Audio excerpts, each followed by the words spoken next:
you to the Bristol Sports Hall of Fame Class of 2023 induction. I direct your attention to the center doors.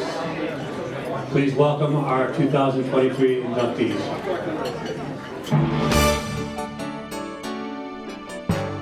Welcome to the Bristol Sports Hall of Fame 2023 Induction Program Celebration. Let's introduce the class of 2023. Chuck Nolan.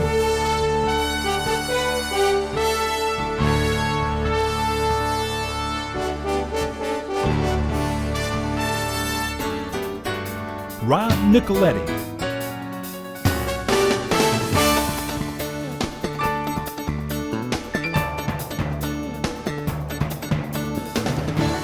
Carol Langlis Panaguti.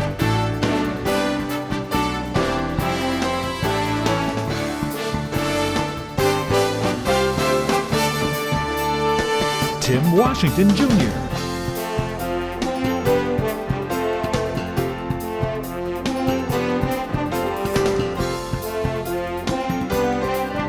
Chris Michalowski.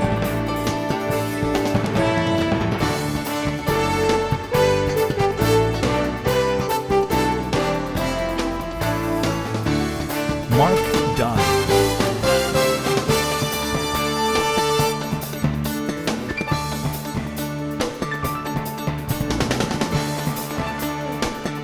Sarah Paradise.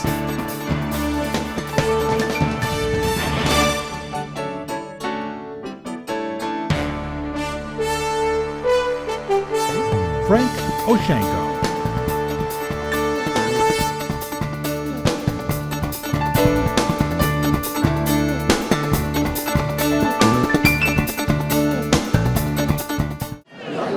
At this time, I would like to recognize the Bristol Sports Hall of Fame inductees who are with us here tonight. As I call your name, please stand and please hold your applause until the end. Jim Bates Jr., Barb Beardsley, Tony Carrier, Tammy Chapman, Chris D'Amato, Joe DeFlippi, Gail Erickson, Bob Freeman, Mike Giovinazzo, Carl Hall, Todd Hassler, Jack Hines, Mary Ellen Holden, Debbie James, Hal Kilby, Beth Kauke Lafferty, Hank Lodge, Phil Manarino, Pete Losey, Dave Mills, Spec Monaco, Bob Montgomery, Tom Moylan, Mark Noon, Gary Palladino, Pat Parenti, Phil Pirog, Karen Pergaki, David Raponi, Dennis Sigmund, Duke Snyder, Tamara Stafford Kirk, Ed Swickless, Don Titus, Peter Wininger, and Jim Ziogas. Let's have a round of applause for our inductees.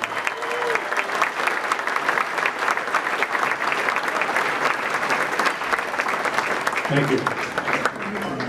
And now please join me in a moment of silence for our deceased past inductees.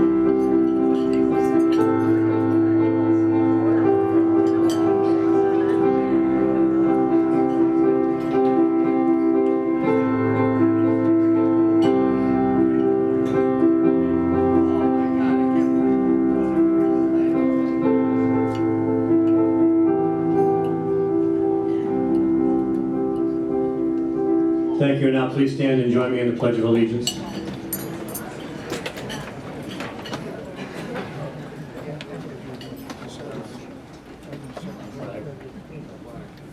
I pledge allegiance to the flag of the United States of America and to the republic for which it stands, one nation, under God, indivisible, with liberty and justice for all. Thank you. We'd like to recognize with us here tonight State Representative Mary Fortier,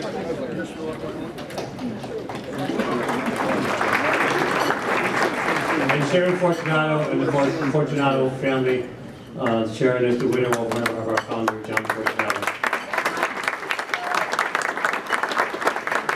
And now I'd like to call on Bristol Sports Hall of Fame President Jack Krampitz for words of welcome.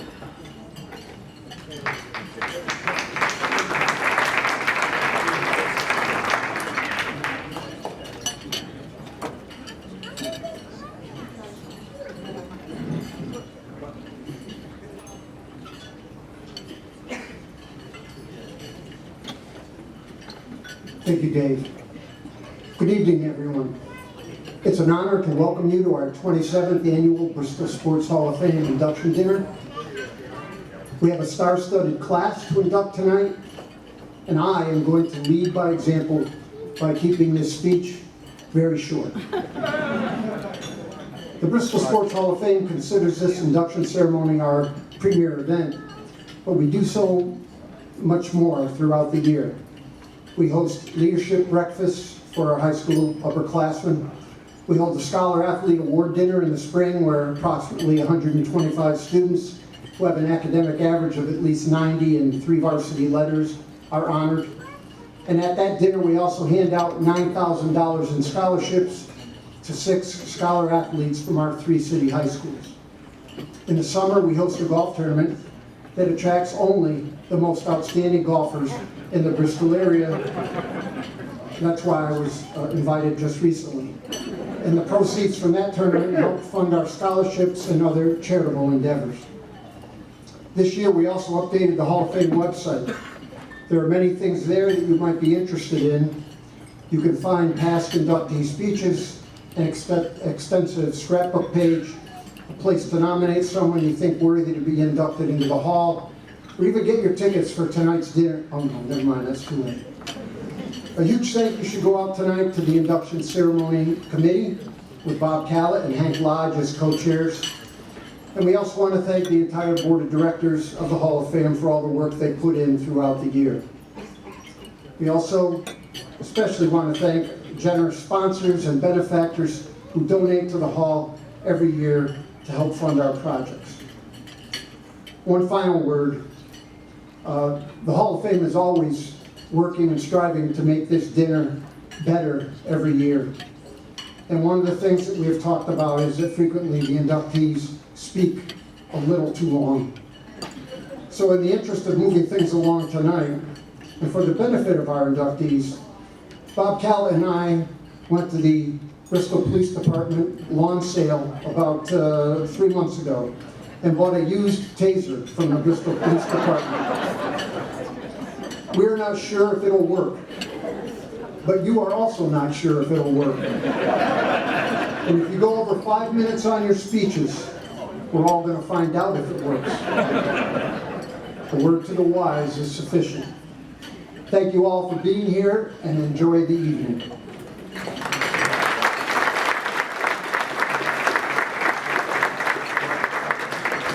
I have one more official duty to do, and then I'm done for the night, thank God.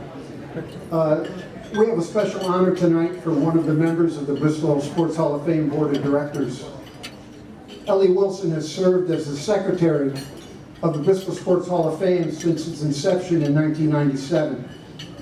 That was so long ago. It was actually in a different century.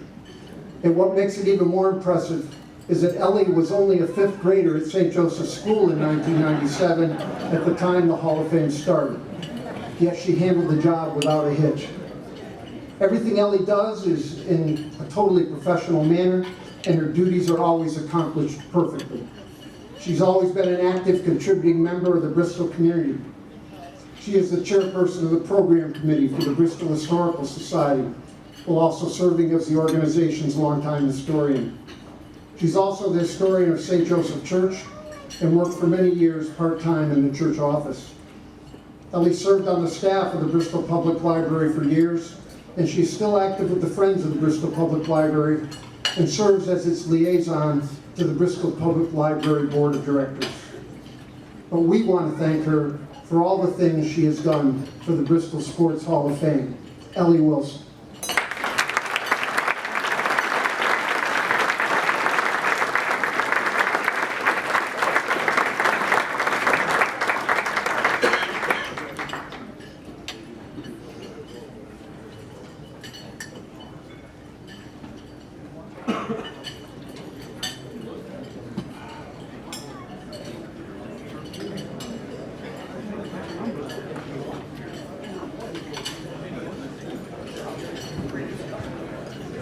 plaque says, presented to Ellie Wilson, a recognition of your long tenure as secretary for the Bristol Sports Hall of Fame.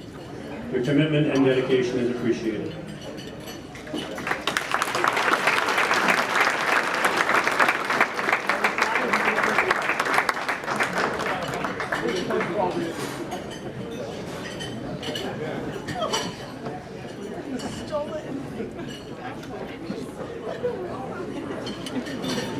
As many of you know, for more than 50 years, the Bristol Tramps Reunion Organization held an annual dinner in April. That dinner is no longer held, but the Bristol Tramps still wish to present an award, the Julie Larice Award. So I would direct your attention to the screen as we recognize the Julie Larice Award winner for this year. Thomas Tad Doyle is well known throughout Bristol for his many roles in Bristol athletics. Born and raised in Bristol, Tad played basketball at the Boys Club as well as at St. Joe's. A member of St. Paul's class of 1974, Tad earned 13 varsity letters for his work as the manager of the football, soccer, basketball, and baseball teams. As a matter of fact, Tad is the varsity letter holder in Bristol. During his summers in high school, Tad was the manager bat boy for the Bristol American Legion team. And in 1974, Tad traveled with the team to the American Legion World Series. Tad is still involved with the American Legion baseball program. For the past 5 years, he has been the scorekeeper for the American Legion's junior squad. After graduating from Northwestern Community College in 1978, Tad found himself coaching boys baseball and girls basketball at St. Joe's and boys soccer at St. Paul's. Tad also coached and managed basketball teams at the Bristol Boys and Girls Club. For approximately 25 summers, one could find Uncle Tad at the Giamatti Complex, where he was a volunteer team host for the Eastern Region Little League Tournament. For the past 33 years, Tad has been keeping score at Bristol Central for the volleyball team, the girls basketball team, and the softball team. His dedication to the teams is much appreciated. Tad was the recipient of the Bristol Sports Hall of Fame's Joe McGinn Award, and now the Bristol Tramps are proud to present Thomas Tad Doyle with the Bristol Tramps Julie Larice Award. Congratulations, Tad. Hi, my name is Tad Doyle. I would like to thank the following people for this award. Thank you to the Bristol Tramps organization, the Bristol Sports Hall of Fame, all the players and coaches who I have had the pleasure of working with over the course of my lifetime.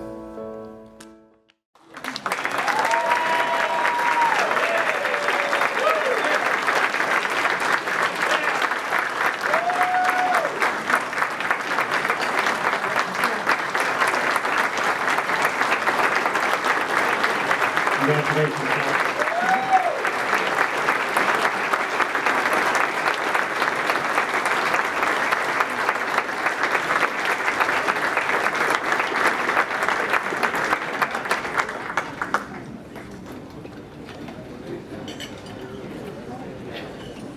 Thank you. And now I'm going to call on Pat Parenti, who is filling in for Pastor Jason Yackham, to give the invocation. Pat.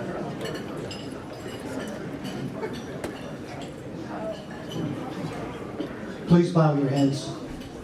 As we gather here today for this sports banquet, we thank you for the opportunity to come together in celebration of our shared love for sports. We pray for unity among athletes, coaches, and sponsors and supporters, that we may be bound by a common goal of sportsmanship and fair play. Amen. Thank you. Dinner will be a buffet served in the foyer. Please stay in your seats until the Doubletree staff directs your table to go up to the buffet. Thank you. Okay, we'd like to resume our program, and at this time it is my pleasure to call upon the Mayor of the City of Bristol, Mayor Jeff Caggiano, for words of welcome.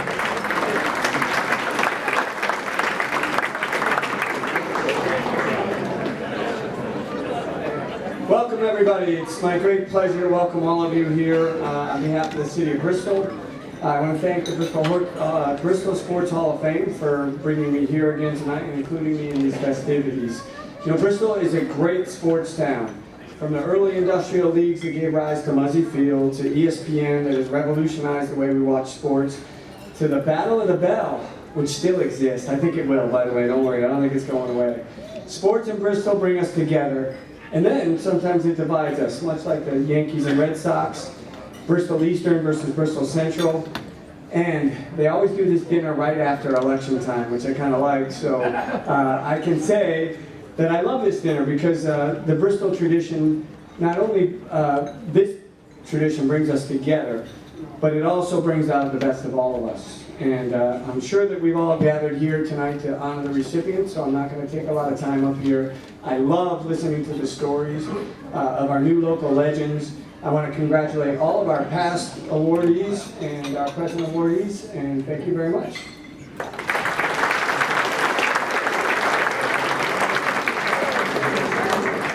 Thank you, Mayor. And now I'd like to introduce the Vice President of the Bristol Sports Hall of Fame, Bob Callett, for a few remarks.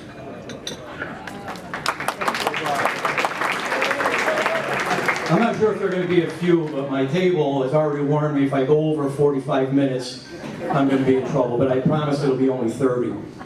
But thank you, Dave, and again, welcome to the 27th Annual Bristol Sports Hall of Fame Induction Dinner, and congratulations to all the 8 inductees here tonight. Very well deserved. Also, congratulations to Tad Doyle on the Julie Larice Award. Tad Doyle and I had the pleasure of volunteering with Tad for over 25 years at the Eastern Regional Little League Tournament, and he's just a great guy, well deserved. And again, Ellie Wilson, a well-deserved award for your long tenure as secretary. So, congratulations to all of you.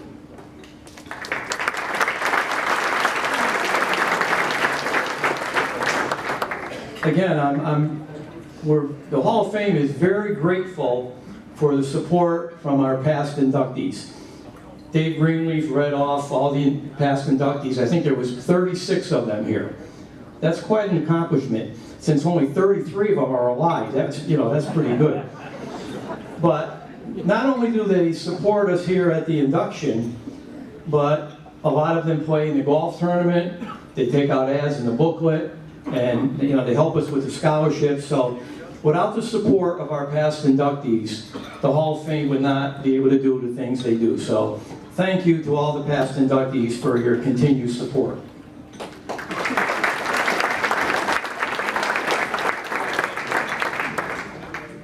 Shortly after the class was announced, and one of the inductees, Mark Dunn, who happens to be a classmate of mine, 67 Bristol Eastern, I got an email from his uncle, Ed, out in Oregon. I think he's in his 90s now. And he just wanted to find out some information about the Hall of Fame, and he told me a little bit about his time in Bristol, about going to Sari Rental School and a bunch of things. But the interesting thing was how he signed the email. He signed it Ed Bucko Dunn. Ed Bucko Dunn. And it kind of made me think about all the great nicknames we've had in the past from from some of the very older and deceased inductees, such as, James Doc Gilhooly, Jumpin' Joe Morrow, Harry Whitey Jasinski, Joe Schubert Hubert, Arthur Swat McCabe, and of course, Dave Wilt Raponi. So, where's David?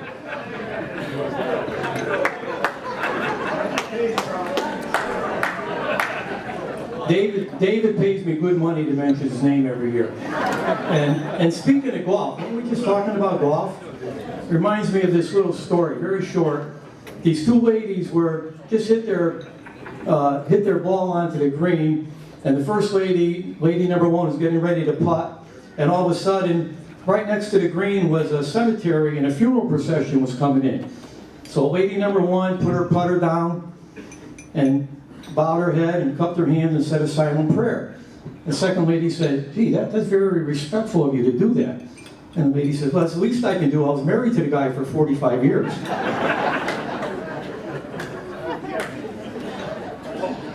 But anyway, I do want to thank the DoubleTree, Christine Millay, and the entire staff here. They've been great to work with over the years.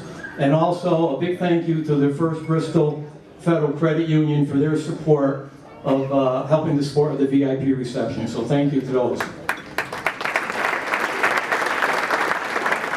And special thanks to our ticket chairperson, Pat Parenti, who also filled in. Monsignor Parenti filled in for the invocation. And for handling all the tickets, and also to my wife, Patty Callow, for working the registration table and for all the other events that she helps us with. So Pat Parenti and Patty Callow, thank you very much for all you do. Almost done. Thank you to the induction committee for all their work. Dave Greenleaf, Ellie Wilson, Tom Reganey, Bob Freeman, Hal Kilby, Gail Erickson, John Calapetro. Thank you for all the work you do. I almost forgot, speaking of that golf joke, where's Bernie Erickson and Gail? Right. Oh, Bernie, that's what you got to look forward to. That's all I'm telling you. That's what you got to look forward to. She'll be on the green with Joanne Guadi while you're being put below the ground.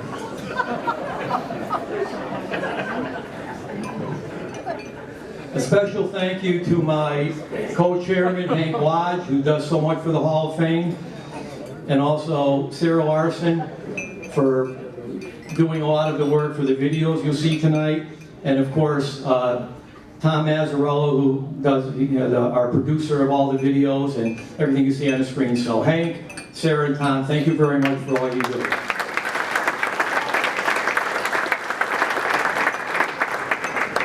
And finally, again, tonight is a special night for the inductees, their family, and friends. So I do ask that you be courteous and respectful during their speeches so that it indeed will be a special night for them.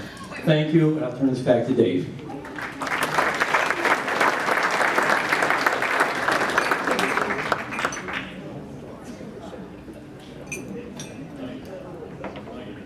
Thank you, Bob. And now it's time to welcome our inductees of the class of 2023. And to do that, I am going to call upon the gentleman who has done this for all of our inductions to present our class of 2023, Mr. Tom Monahan.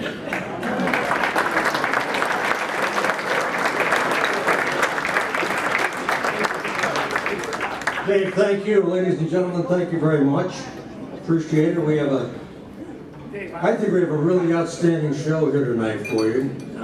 8 people who have distinguished themselves in sports and also in other things, basically dealing with the young people of the city of Bristol and in other locales. But they have done yeoman's work over a period of time. They've done very well in their respective sports, and we're very happy to honor them tonight. So we'll get it underway with our first inductee, Chuck Nolan.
outstanding player in both football and baseball at Bristol Central. He helped lead the Rams to their first ever state football championship appearance in 1979. He was the starting fullback for 3 years as the Rams won 3 Colonial Conference titles. He was a 2-time All-Conference player as a fullback and linebacker, and he earned second-team All-State honors in his senior year, serving as team captain at the present time. He was the starting catcher and played in the outfield for both Bristol Central and the Bristol American Legion baseball team, also serving as captain. He earned varsity letters in both baseball and football at the University of Pennsylvania. He was the starting fullback on 2 Ivy League championship teams, was the team's leading scorer in his senior year, and also named the team's most valuable player. So we welcome tonight into the Hall of Fame, Chuck Nolan.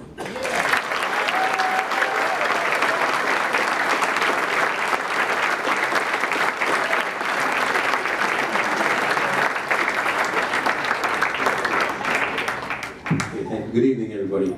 So Bob called me earlier and said, Chuck, you're going to be leading us off, so you're going to be setting the tone in terms of brevity, so thank you very much. Seriously, thank you so much. Geez, I'm just humbled to be here, and my feelings are feelings of thankfulness and luck. So many names, so many coaches, so many teachers, so many teammates to thank, so many programs. I'd like to begin with 2 particular names that those of us of a certain age will remember and agree with me that these are 2 people that helped change a lot of kids' lives and put them on the right path, and they are Rex and Norm from Boys Club. Yeah.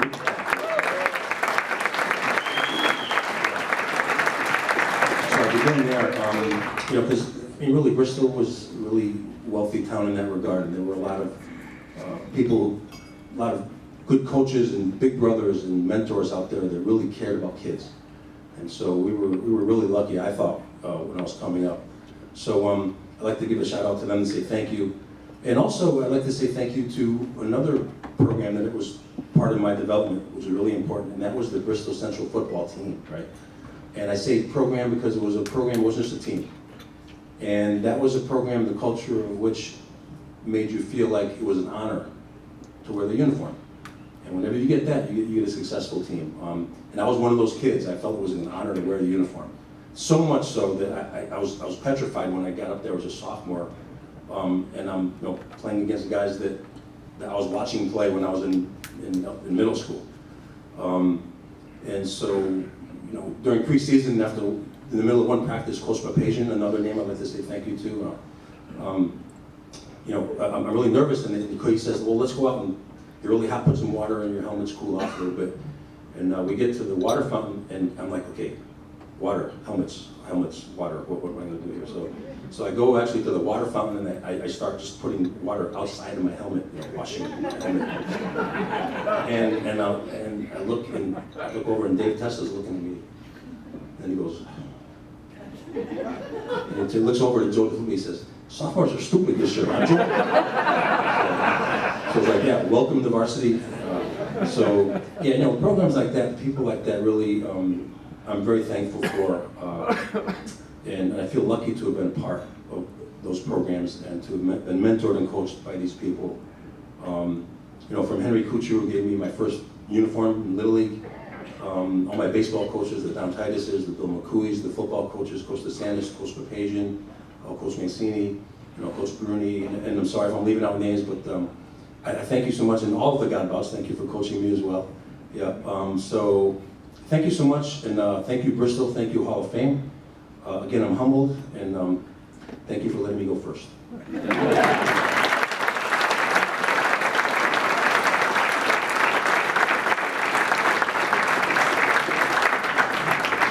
Chuck, congratulations. The next inductee tonight, Rob Nicoletti.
football, basketball, and baseball at Central High School and was an all-star pitcher for the Bristol American Legion team Zone 1 champions, that in 1971.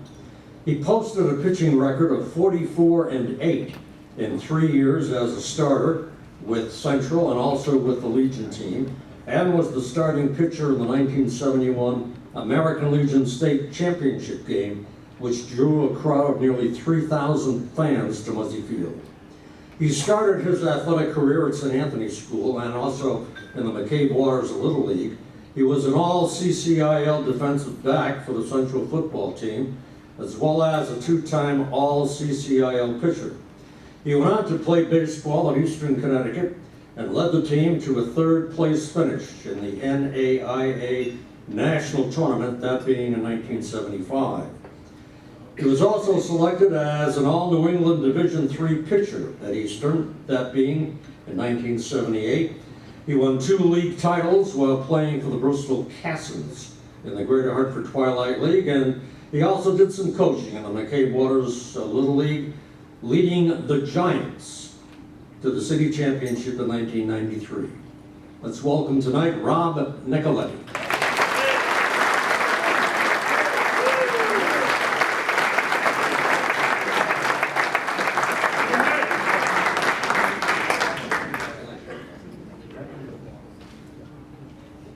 Thank you, Al.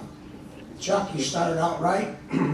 I was just talking to Duke Snyder before, and he said the longest speech was 17 minutes on record. Well, mine's going to be the shortest. First of all, I'd like to thank the Hall of Fame committee for having me here tonight. Special shout out to Hank Lodge, Bob Callett, and Mark Ziogas, my mentor, for tonight.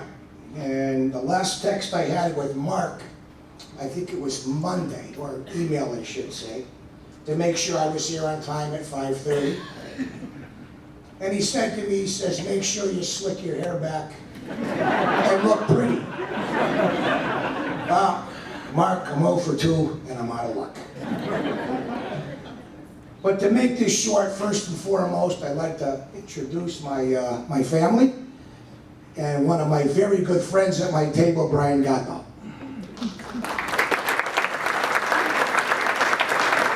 My daughter, Abby, her husband couldn't be here tonight. He's on a hunting trip up north that he does every year with his family. My son, Ryan. My daughter-in-law, Chelsea. My granddaughter, Macy. And then there's little Camille. Camille, wave. And the part of my family that I grew up with. If anybody talked to my sister tonight, Cindy, don't let her tell you she's the youngest, because she's not. And her companion, Rick Campbell. Really, talking with everybody tonight, I had a lot longer speech prepared, but I've seen a lot of people, seen a lot of great teammates here, friends, and some great coaches that I've had. Phil Bearog and Tommy Moylan stick out, along with Duke Snyder, who I was able to talk to. A lot of great teammates. I mean, without teammates, what is sports all about? Caleb, how am I doing? All right? Because I rehearsed a little bit with Caleb. But anyway, there really isn't much more I can say. Just thank you to everyone in this community. It is a phenomenal sports community, and I'm proud to be part of it now, although I do reside in Old Lyme now. This is always going to be my home. Thank you very much for this honor.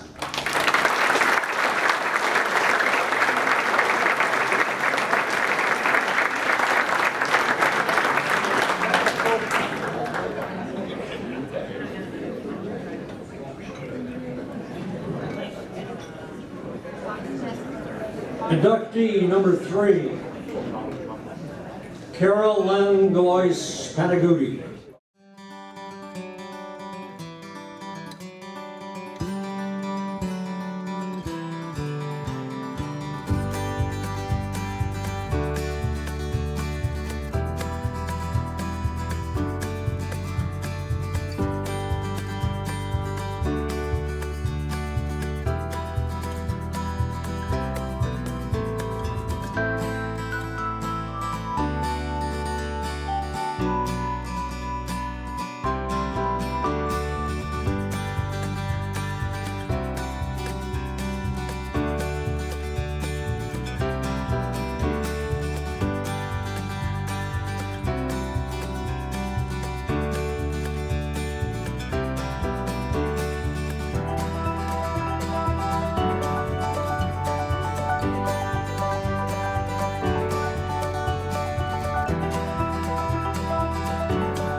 1965 graduate of Eastern High, she took up her roller skating in grammar school before developing her skills further at rinks in Hartford and in Britain. Her dedication to the sport brought early honors at both state and regional levels. She won many titles in figures, pairs, and dance competitions, not only in Connecticut, but also in New York State and the Northeast regional competition. Some of her individual crowns were earned with perfect scores. She was senior figure national silver medalist in 1965 and national champion in 1966, 67, and 68. She went on to become a judge for skating competitions at the national level. In addition to her skating, she served on the board for the Wilton swim team while serving as vice president for the swim coaches in the state. She also served as gymnastics official for levels 3 and 4 and a swimming official and diving judge for the state high school competitions. She was inducted into the Northeast Regional Roller Skating Hall of Fame back in 2013 and the National Hall of Fame in 2015. Tonight into the Bristol Hall of Fame, Carol Langlois Panaguti.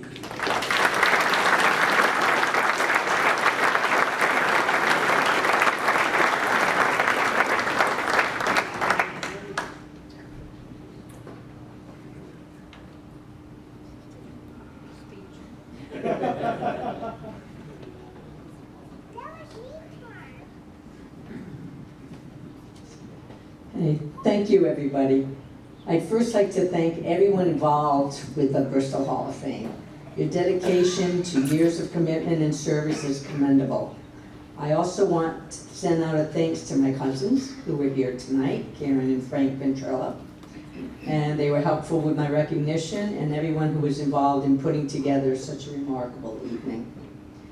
In 2013, as you were told, I was received into the Northeast Regional Hall of Fame. Then in 2015, into the National Hall of Fame. That was total recognition by my peers and fellow competitors. But to be included in the Bristol Hall of Fame amongst so many talented and exceptional individuals from my home city and to hear their stories is truly amazing and an honor and gratifying. I would also like to congratulate all the other recipients here tonight and all the past recipients of this award. For those who do not know my story, I will give you a brief summary. I started as a ballerina, studying in New York, London, and was fortunate to perform on various TV shows like the Howdy Doody Show, the youngest to ever perform on the Queen Mary. I also remember performing in the Bristol OM shows, which I don't know still exist. My father brought me home a pair of skates, though, on my 13th birthday, and I saw that skaters could do more than just dance. They could fly. So I told him to sign me up for lessons. I continued to dance, but by the age of 15, I had already won a number of state, regional, and national titles.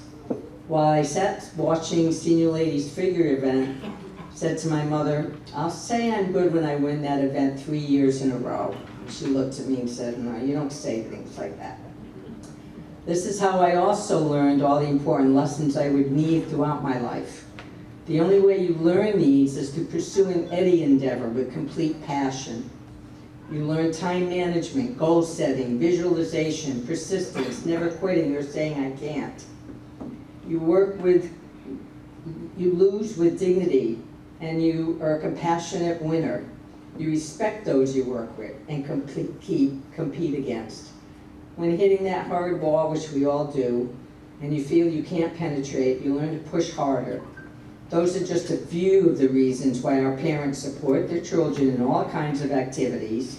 Without my parents' sacrifices, I would not have been able to accomplish what I did. I learned a lot from them that I passed on to my 4 children. They were involved in many sports: baseball, BMX, dancing, lacrosse, gymnastics. Then they all turned to swimming. I became a gymnastics judge and a swimming official at the same time. Instead of sitting on the sidelines with all the other parents, complaining about the coaches. While on the Wilton swim team, 2 of my children did make it to Y Nationals, but then my youngest decided to try triathlons. He made 3 junior world teams and then turned pro. The others did their own triathlons, including my husband, who placed second twice. Needless to say, I decided all I had to do was teach myself to swim, and then I could do one too. So while on a training ride with my son, I had a freak crash and was immediately totally paralyzed from the neck down.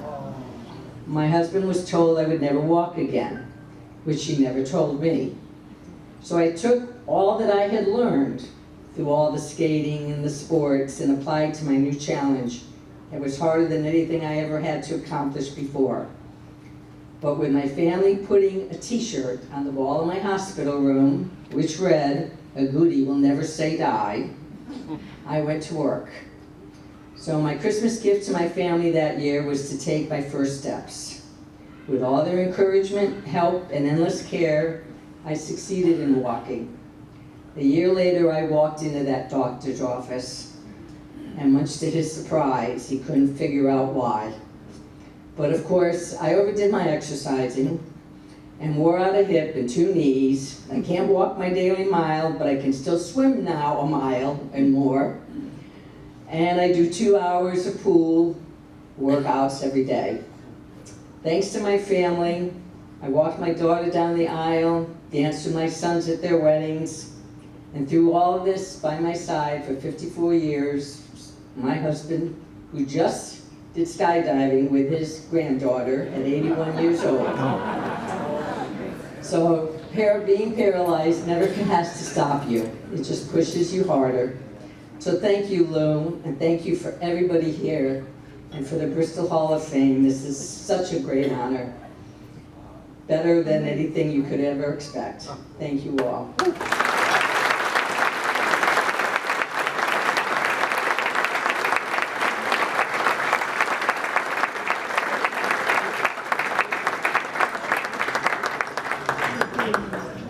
Our next inductee is Tim Washington Jr.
When he finished his high school career at Central High, he held 11 state high school football records, including single-season rushing, total career rushing, rushing yards in a game and also in a career, and single-season touchdowns scored and career points scored. He led Bristol Central to a record of 25-4-1 from 1999 to 2001, and he was the Connecticut Football Gatorade Player of the Year in 2001. He was a 3-time letter winner in basketball, and he helped the Rams to 2 conference titles. He anchored the school record-setting relay team, and he also earned 3 varsity letters in track. He went on to play football at Syracuse University and the University of Massachusetts, where he helped the Minutemen reach the national championship game. He later coached as an assistant at UMass. At the time of his induction, he remained in the top 5 in 6 different categories, that being in the state record books. And he still holds the record for most consecutive 100-yard rushing games. Welcome tonight, Tim Washington Jr.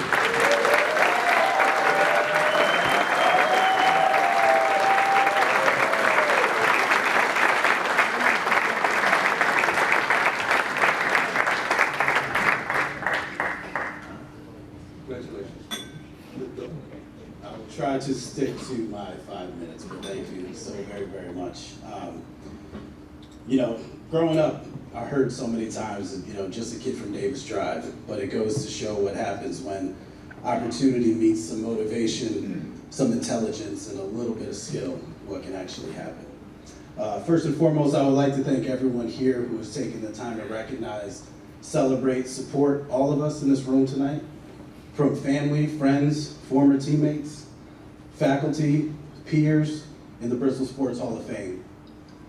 I can't thank you all enough for the love you've shown throughout this process, and I also want to congratulate all of the deserving inductees on their accomplishments as well.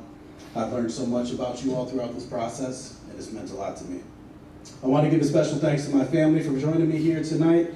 Thank you to my beautiful wife, Z, my mother, my father, my sister, Nicole, my nephew, Mason, Nina, which unfortunately is not here, my aunt, Ann, and unfortunately about a year ago we lost my uncle and godfather, Paul McGrath, who I coached here in Bristol, grew up here, and founded Naugatuck Pop Warner football.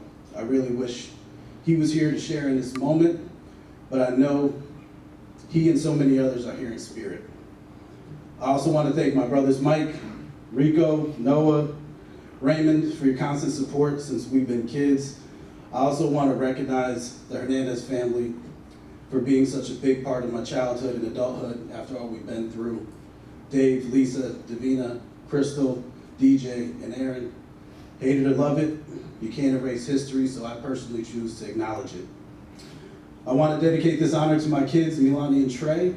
My son did say earlier, though, to keep his name out my mouth, or some Will Smith shit was going to happen, so I'm waiting to see what goes down. I tried to tell him I was cool once back in the day, but he shrugged me off per usual, and as my son would say, like, you're not even that guy. He says it all the time. But in all seriousness, tonight, I am that guy.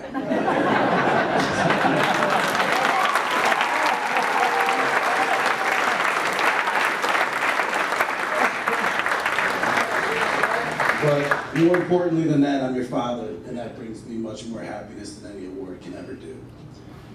To my former teammates in the room, thank you all for the encouragement and brotherhood throughout our lifetime. Y'all really showed out. People say it often, but I truly mean when I say this is not an individual effort to get up here tonight. There have been so many people that helped in so many ways, but I'm trying to stick to my 5 minutes, so I'm gonna try to hurry this up. I want to take special thanks to the coaches that I've been surrounded by within this community as a kid. My first ever Pop Warner coach, Coach Geiger, going to Coach Thomas, Coach Hackney, and then moving to high school, Struneri, Fercucci, Bain, Coyne, and Coach Perone. I can go on and on. These men really helped create a family amongst boys, and I really, really appreciate you all for that. As we got older, I remember sitting in the stands in Muzzy, and my buddy's not here tonight, but my dad talked to me about this kid you might have heard of, Ronaldo Soto. And he took me to a game. I think Soto scored 3 touchdowns that night. And we got in the car, and my dad said, "Is that going to be you someday?" And I looked at him, and I said, "I'm going to break every single record he ever had." And fortunately, that was able to come to fruition, but I'm enjoying watching young Soto play. I heard that he's really good, and he might be the next one to break all of our records. All my coaches have a very special place in my heart. Coach Thompson came over to Central during a tough time in our lives. During our sophomore year, we lost our future quarterback and one of the most charismatic friends and brothers in the community, Jay Cita. It wouldn't be right if I didn't thank Jason and the entire Cita family here tonight. His passing really changed all of us and taught us about family, love, mortality, and banded us together for life. After Jay's passing, football season rolled around and Coach Thompson had this wild idea, we'll just snap you the ball directly and we'll just do it that way. And it's fair to say that that worked out extremely well. Thank you for your genius and your leadership there. Coach Stafford, one of the best coaches and mentors that I've had to date, thank you for challenging us year after year on the track. I appreciate your love and support through the years. Even coming to Pittsburgh to officiate my wedding. I really, really appreciate that. And you don't have to admit it now, but it's fair to say that our state 4x100 team is probably still your favorite. Coach Perone, this man, again, came all the way from South Carolina just to be here tonight and spend this time with us. You're always there, Coach, which I really do appreciate. I really can't put into words exactly what you mean.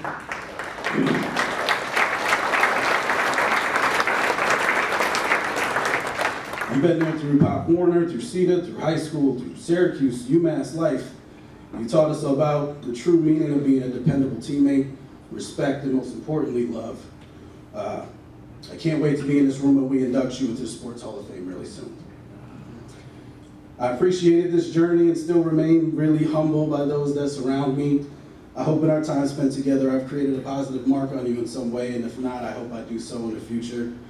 And to finally answer that question about my legacy, I'll definitely say it's those two beautiful kids sitting over there, Milani and Trey. I love you guys. Thank you guys.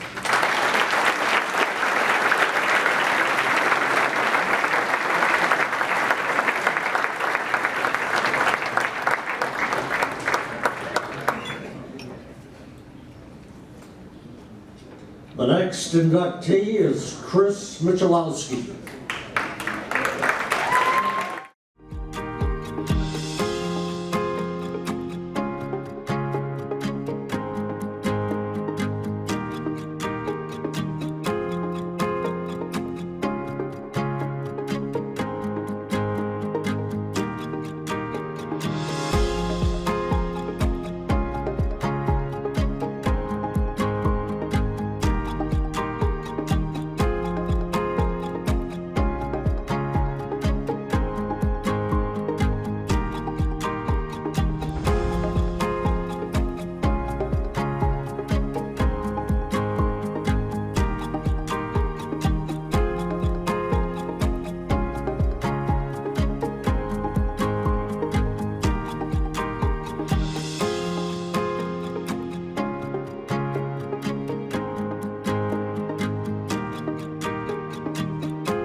In 1999, he became the first male athlete in Bristol since back in the 1930s to earn first-team All-State honors in 3 different sports.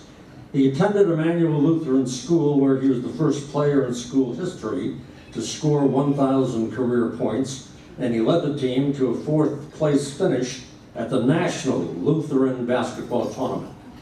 He went on to St. Paul High School, where he was 2-time All-Conference and a 2-year captain in soccer, basketball, and baseball. He scored 31 career goals in soccer, including a Northwest Conference leading 22 in 1997. He scored 1,352 career points while leading the Falcons basketball team to 3 state tournament appearances, and he played in the Class SM All-Star game as a senior in 1999. Now, during his senior year, he batted .507 with 39 hits, 24 RBIs, and he also had a 4-1 pitching record. He also was selected as an All-Star for the Bristol American Legion baseball team. He went on to play basketball at Babson College, where he was a 4-year starter and 2-time captain. And as a senior, he won first team and second team all Northeast honors while at Babson. The recipient and the inductee is Chris Michalowski.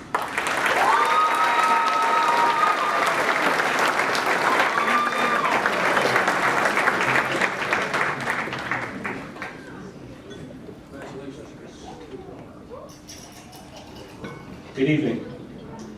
I'd first like to thank the Bristol Hall of Fame Board of Directors, the committee, as well as Bob Collot and Chris D'Amato.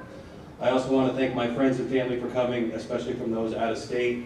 It's good to get some more St. Paul blood into the Hall of Fame.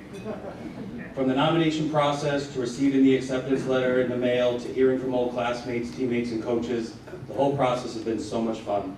Getting to the Bristol Sports Hall of Fame was always a goal of mine and something that my dad and I have talked about for a long time.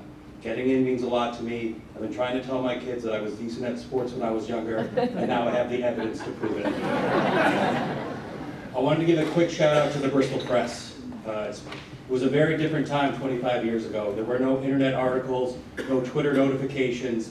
Everything came from the newspaper.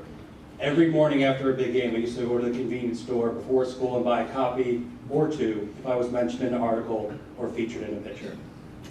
Sports have been a big part of my life for as long as I can remember. My dad played football and lacrosse. He never pushed his favorite sports on me and was supportive of whatever sport I chose to play.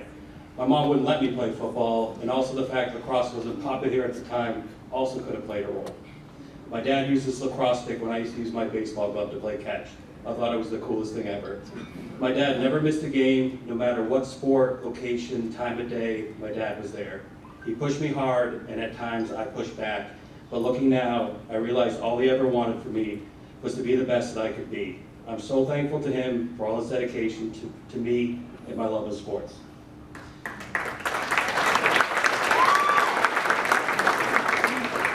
My mom was tough too, but she was my #1 fan. Before my junior year of baseball, I was having a terrible first 2 weeks, and I was thinking of quitting. She wasn't having any of that, and she turned out to be right, as usual. I remember that before the last high school regular season basketball game, a game we needed to win against Valley Regional in order to make the state tournament, we thought shaving our heads was a good idea for good luck.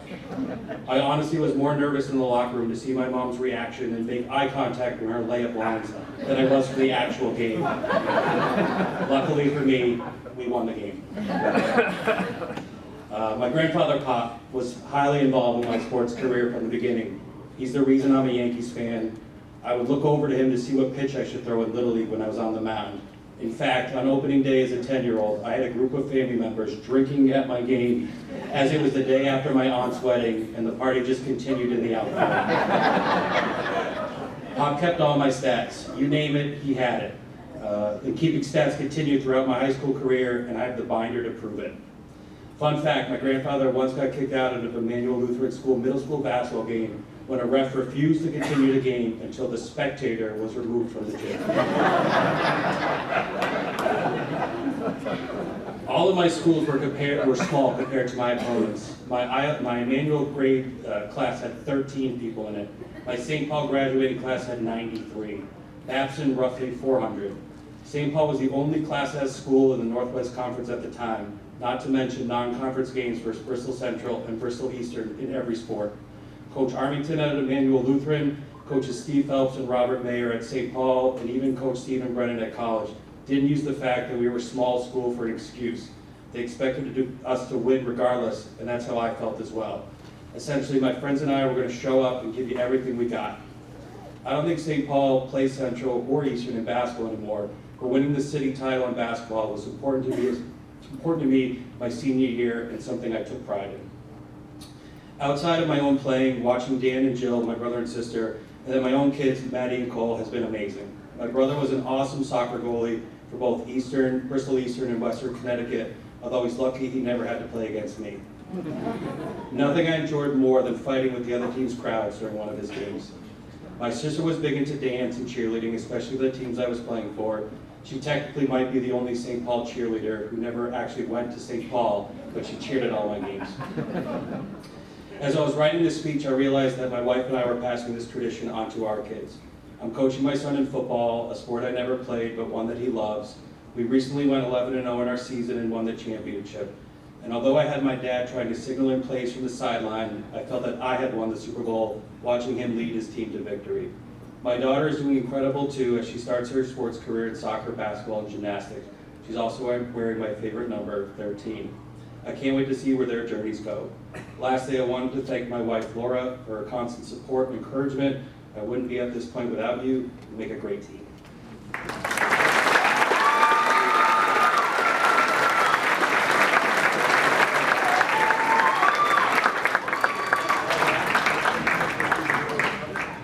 The next inductee is Mark Dunn.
He has spent several decades in state athletics as an athlete, coach, and administrator. At Eastern High, he competed in football for 4 years, as well as both outdoor and indoor track. He set the school record of 9.9 seconds on a 100-yard dash, while also being a member of the record-setting relay squad. After graduation, he went on to showcase his talents while playing at Southern Connecticut University, the varsity football team at that school. In his adult years, he became a fixture at Stafford High School. He served in many capacities there, including athletic director for 17 years. He also was a state championship coach in girls gymnastics and cross country. He was Connecticut's High School Coach of the Year in girls track in 2001, and twice was nominated for National Coach of the Year honors. He has a combined 1,712 victories as coach of 5 different sports, all at Stafford High School. He served on a number of CIAC committees, and he was chairman of the Boys Outdoor Track Committee for 10 years. As athletic director, he was responsible for Stafford's all-weather track facility and also its soccer and baseball fields. He was inducted into the Connecticut High School Coaches Association Hall of Fame November 2021, and he joins his late brother John as an inductee. Welcome tonight, Mark Dunn.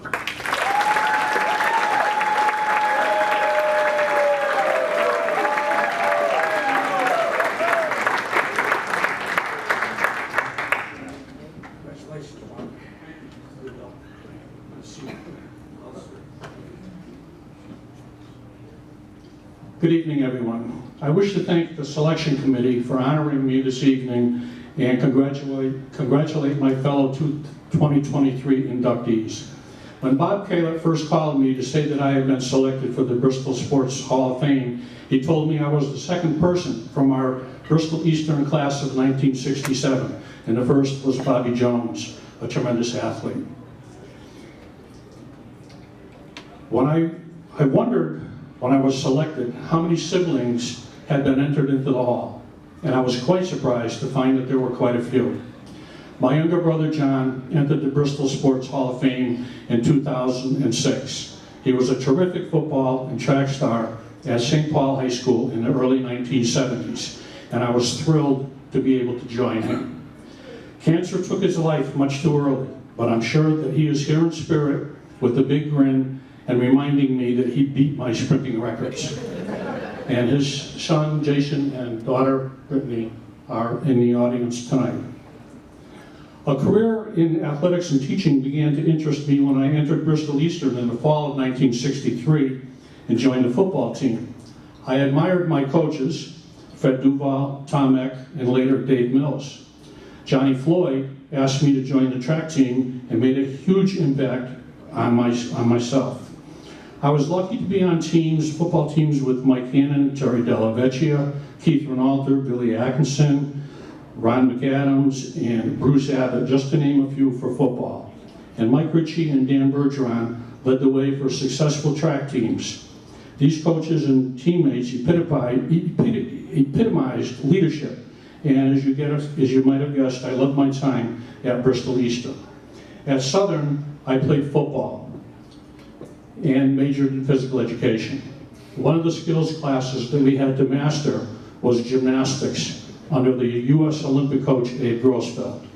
That course, unbeknownst to me at the time, would prove invaluable in my coaching career and was the catalyst for much success later on. And Southern Connecticut was also where I met my wife Eileen, and we have celebrated 53 years together.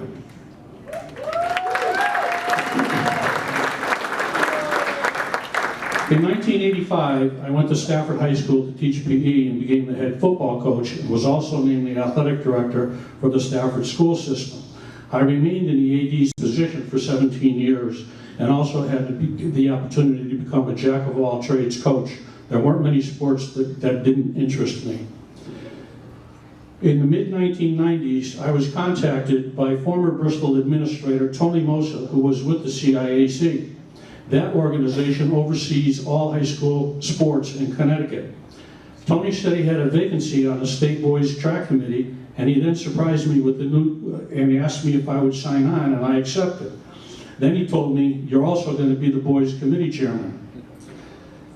Title IX was equalizing girls' sports, but the track programs in the state at the time were not comparable. And as a result, I spearheaded a move to equalize the boys and girls events in track. In 1995, I took on a cross-country head coaching assignment and was once again a 3-season-a-year coach.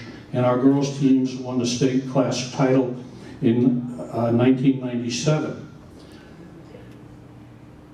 In my early career in Stafford as a PE teacher and coach, my home team consisted of my wife, Eileen, son, Steve, and daughter, Erin. My kids were early gym rats. Steve was the little kid who shagged all the errant balls. Erin learned to walk crisscrossing basketball courts. My family team was my cheering section, and quick dinners were often grinders sitting on gym bleachers. They supported me every step of the way, to gyms, fields, tracks, and courses across Connecticut, and somehow we made it all work. The years have gone by. I retired from teaching in 2010, but still enjoy coaching at Stafford at high school. I am currently still a 3-sport coach in my 51st year at Stafford High. I've been blessed with wonderful teams that have brought awards and recognition to our community. But in reality, every team was special. Maybe not as many wins, but such great memories. During this time, I was honored to be named the Connecticut Girls Track Coach of the Year in 2001. And in 2021, I was inducted into the Connecticut Coaches Hall of Fame, which is located at Rensselaer Field. As to current events, I understand that the CIAC is considering eliminating Thanksgiving Day football games. Being a traditionalist, I am totally opposed to this.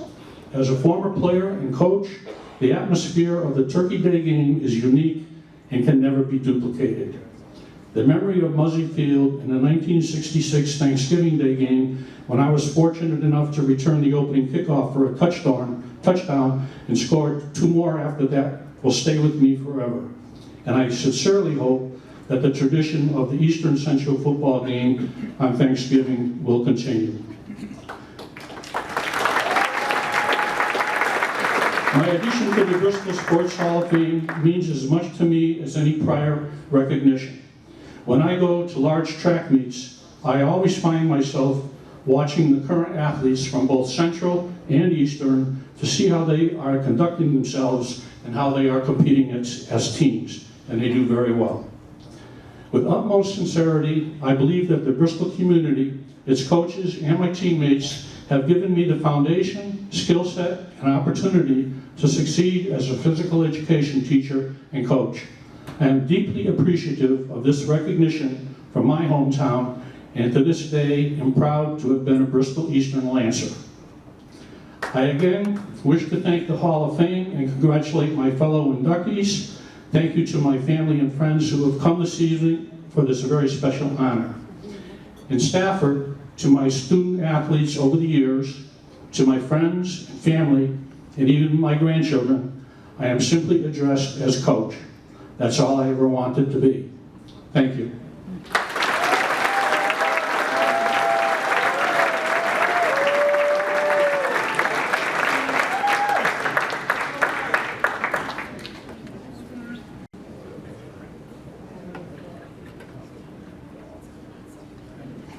The next addition to the Sports Hall of Fame, Sarah Paradise.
A 2003 Central High School graduate, she was a 4-year participant in soccer, basketball, and outdoor track. She won 12 varsity letters and was an all-conference pick 8 times in her career. She helped lead her teams to a total of 8 CCC South Conference titles during her time at Central High School. In outdoor track, she set a record in the 100 meters that stood for 10 years at Central. She also holds the school record for career assists in basketball and is the second highest all-time leading scorer for the school's soccer team. She went on to play basketball at Eastern Connecticut State University and was the starting point guard as a freshman. When injured, she served as a volunteer student coach for her sophomore and junior years. And then, when cleared to play once again, she regained her starting point guard position and was a tri-captain during her senior year. She earned all LEC defensive team honors in 2007. She has coached JV softball and varsity volleyball and also basketball while teaching in the Waterbury school system. In 2022, she was honored as Teacher of the Year at the Waterbury Career Academy. Welcome tonight, Sarah Paradise.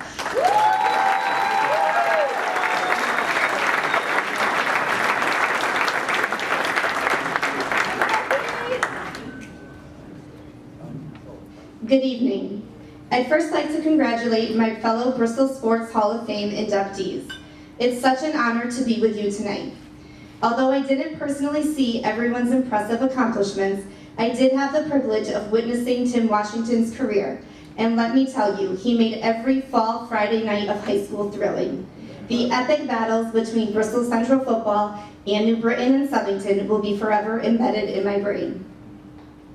Thank you to the Board of Directors and officers for all your hard work in organizing this memorable evening and ensuring that the legacy of Bristol sports endures. Your efforts are greatly appreciated. I have always been happy to call Bristol my hometown. I've had the opportunity to travel the country and the world, and whenever I've been asked, where are you from, I am proud to say Bristol, Connecticut. Of course, the response is always Bristol, Connecticut, the home of ESPN. While we love to lay claim to that, we all know that Bristol is so much more. Thanks to this wonderful community, the schools I attended, and my parents, I had every opportunity to participate in activities beginning at a young age. Bristol Parks and Rec, McCabe Waters, Bristol Soccer Club, the Soccer Dome, Speed Camp, Slamma-Jamma, the Boys and Girls Club. These are the experiences and the places where I fell in love with sports. To all of my teammates over the years, through victories and losses, our memories bind us together forever. I would not be here without you. Thank you. I had the pleasure of playing for so many great coaches. They took the time to not only teach me the ins and outs of their sports, but they were also committed to helping me become a better competitor, leader, and person. Tim O'Neill, Mike Stokes, Ginny Tereso, Mike Forgione. Mike Forgione, I actually coached a varsity basketball game against him last winter. You might think he would have shown some mercy for his former track runner, but no, he ended up beating me by almost 30 points. Other than handing me that beatdown, he has been a true mentor, role model, and friend. Tony Carrier. I think we all know how passionate he was about his soccer teams. I remember him screaming at me one game, which would have been okay, but I wasn't even in the game at the time. I was standing on the sideline next to him. Then, one fall morning, a few days after I had oral surgery, I was in the shower thinking about the big game we had coming up that afternoon, when all of a sudden, blood started gushing out of my mouth. I screamed for my mom, who came rushing into the bathroom, pulled back the shower curtain, and looked at my mouth and then at the blood circling the drain. Our eyes met, and our first thought was, oh no, if you're late for school, you can't play in the game this afternoon. That was the effect of Coach Carrier. He had on all of us, even our parents. I am thankful to Mr. Carrier for his faith in me and for elevating not only my game, but my ability to lead, overcome adversity, and serve as a positive role model for the younger players on the team. He did all this knowing that soccer was only my second favorite sport. Which brings me to Joe DeFlippy. We met at Slamma-Jamma camp when I was 5 years old. Although my brothers were dressed appropriately in basketball jerseys and shorts, for some reason that first day I was wearing plaid shorts, a pink polo shirt, and fancy white ruffled socks. Mr. DeFlippy never let me forget that. I spent about 12 summers at Slamma-Jamma, many as a camper, and then several as a coach. This is where I really fell in love with the game of basketball. Joe DeFlippy coached my Nutmeg game teams in the summer and would train me in the off-season. He set high expectations for me, and as I worked hard to meet them, my confidence grew as well. I am so thankful for his insightful knowledge of the game and for the time and effort he put into helping me develop into the point guard I would become. It seemed as though around every corner, there was always a teacher or coach giving me encouragement, providing opportunities to improve my skills and deepen my love of the many sports I played. My trainers, Mike Ryan, Chris Carrier, and Kathy Archibald. My PE teachers, Rob Germain, Mike Green, Cindy Peterson, and Tamara Stafford. The impact these people had on me went far beyond my childhood and played a big part in my choosing health and physical education as my major at Eastern Connecticut. It was also why I decided to coach high school sports. While at ECSU, I played for Denise Beerley, whose coaching style brought out the best in her team. She was tough, but one thing we always knew was that she cared about us much more than how we performed on the court. She wanted us to excel in the classroom as well. She made sure we were on track to graduate and become successful women out in the real world. When I first started my high school coaching career, I employed everything that I had learned from Coach Beerley. I have always been lucky to have a supportive family. My sister Tracy and my brother Scott, although years older, always made sure to support my sports career, taking time out of their busy schedules to come see games throughout high school and college. My brothers Gary and Jonathan, I grew up playing sports, competing against, and roughhousing with them, which is probably where I got my fearlessness. I will always remember heading to Bristol Central my first day of freshman year, feeling so cool to walk in with my 2 older brothers. Although I missed out on their height, I'd like to believe I got the skills. My dad, who was often hard at work running Paradise Electric, offered love and support when needed, and always made sure I knew how proud he was of me. My mom, my #1 fan, my biggest supporter. You were my very first role model. You taught me at a young age to love what you do. I've been fortunate enough to follow in your footsteps in education and also love what I do. For those of you that don't know, my mom is a 2-time breast cancer survivor who first battled it at the young age of 42 while raising 3 small children. I have always admired your braveness, your strength, and the fight in you. You always spoke up for what was right and fought to make sure girls' sports in Bristol had the same opportunity as boys. You had us in everything from church groups to Boy Scouts, Girl Scouts, chorus, band, all school activities, and every sport that was then offered in this city. To this day, I'm not sure how you got us to and from, but you did. We never heard you complain or saw you tired, and you never missed an event. I could always look out in the crowd and see my mom and my granny happily cheering me on. I am forever grateful to you. I'd also like to note that my boyfriend doesn't believe I was a good athlete back in the day, so hopefully after this evening, he'll give my athletic career a little more respect. For several summers, I worked with the Skyhawk Sports Academy. Their motto is teaching life skills through sports. That has become my motto as well. My students and athletes don't have all the advantages and support systems that I had when I was young. There are so many life lessons that I learned in my years growing up here in Bristol, and I try my best every day to instill these in the young people I work with, in hopes of having the positive, everlasting impact that I have been blessed with from those of you who have supported me over the years. It's humbling to think of the many people in the city of Bristol who have taken an interest in my sports career and encouraged me and motivated me to accomplish all that I did. From the bottom of my heart, I thank you all. You led me to be here this evening to accept this incredible honor from the Bristol Sports Hall of Fame. Thank you.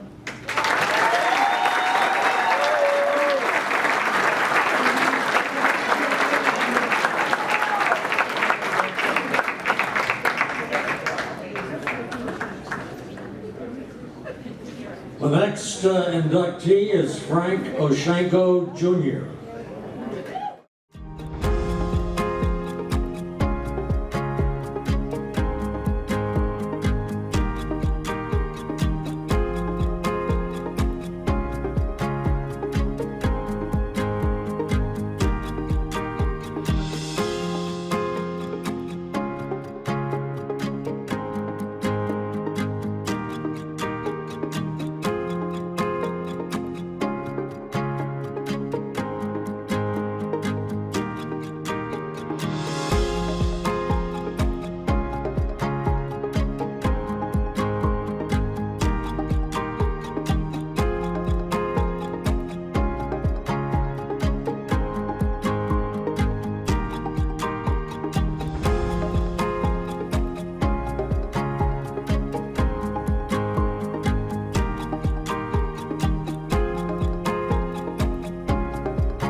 A multi-sport athlete who helped lead St. Paul to 3 state titles in 2 different sports.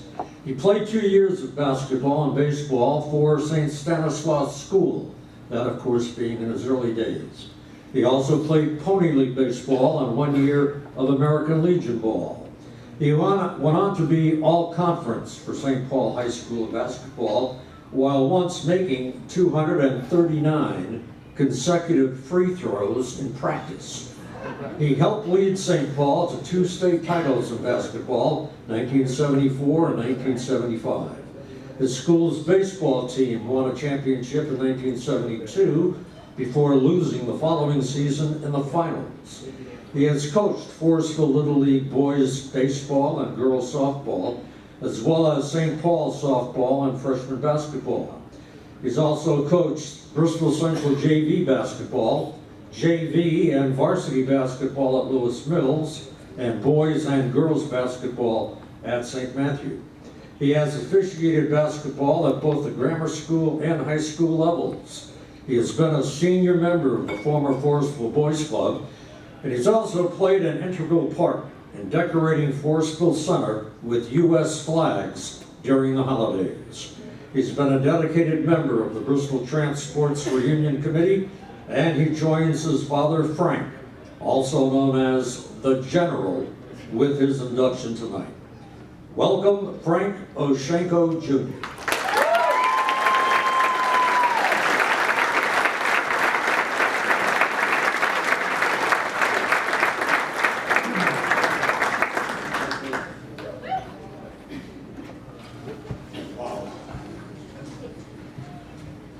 Congratulations to all the other members that joined me with this class. Well done. As my family and friends know, I'm not a person that likes to talk in front of a lot of people.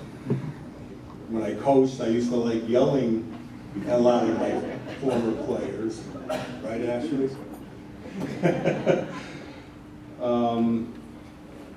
It's a great honor to be mentioned with all the other famous and well-known athletes, both women and men, that made it to the hall.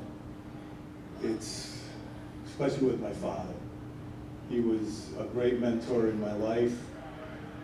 He seemed to always be there for me when I needed him. My mom, the same way.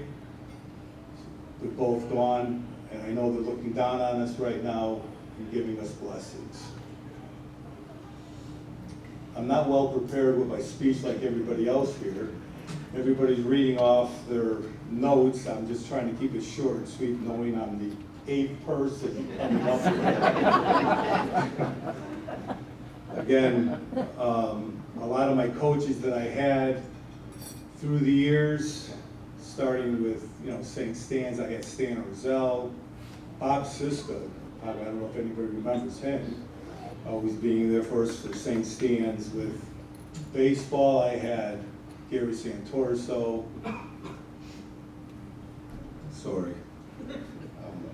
Gary Santorso, Bob Freeman, who I made him, and Coach John Calipetro.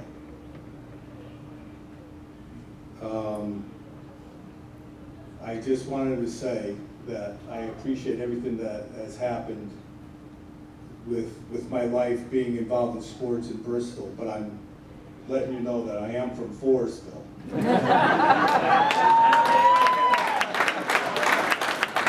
Forestville is the capital of Bristol. Hell yeah, sounds great.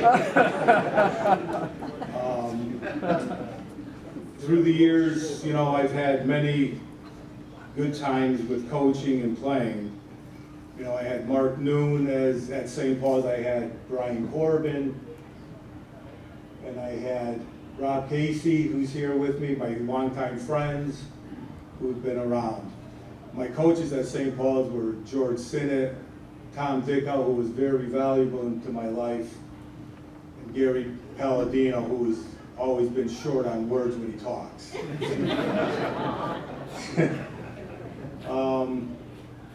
With sports, it was fun, and I did have a lot of great times with everybody that I played with and against. The guys from Central, Eastern. It was a lot of fun playing intercity. It was a blast. My family, if I got to spend a lot of time with my kids. My daughter Kelly, she's my heart. She's my little girl. She's getting married next June. Just to let you know, Tony, you take care of her. I got my son Daniel, who's married now for a couple of years, but my daughter-in-law Catherine, and we have a little one, Anderson. We have the Oshenko line, that has continued. And it's part blood is the Godbout family. So we definitely have athlete in our blood. I have a lot of family here and friends. I have 6 tables over here to the left. I appreciate everybody coming here. My neighborhood, I back in the corner over there, I appreciate everybody for being here. I just want to say thank you again. It was a great honor being here. Thank you. God bless America.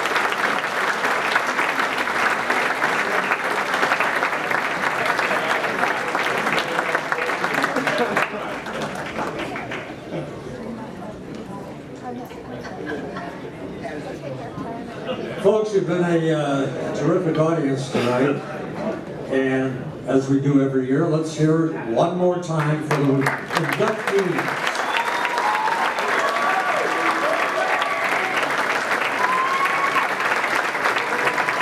Thank you, Tom. So we have one more thing we need to do, and that is to unveil the sign that will join the other 25 signs for the class of 2023.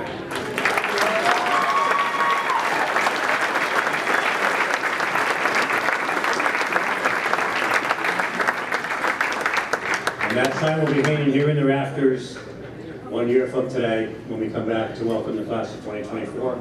We hope to see you all then. Thank you. Good night.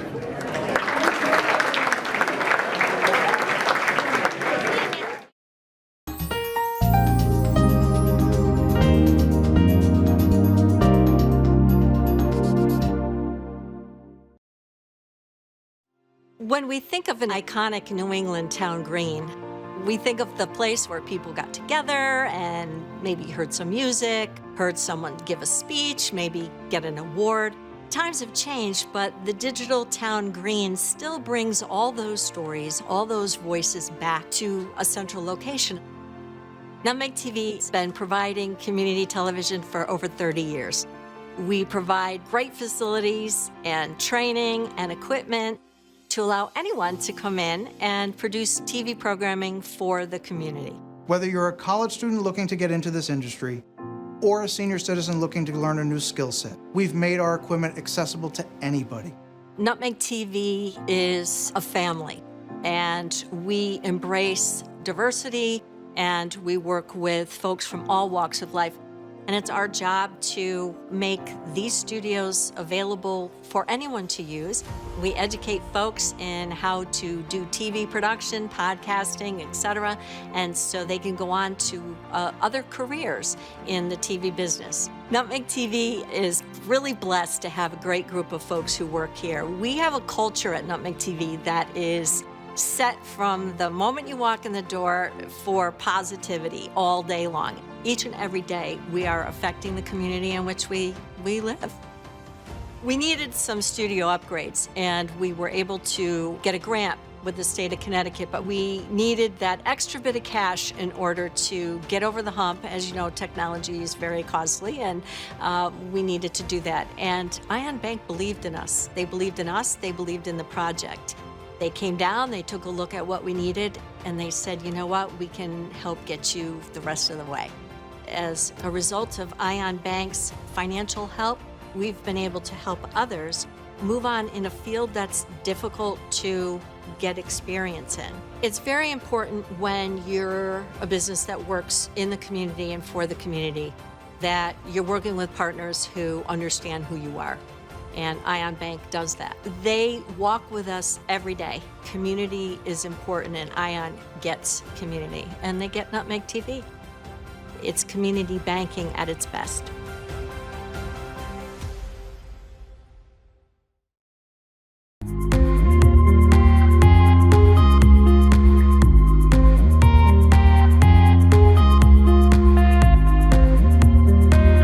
I'm your host, Kurt Barwis.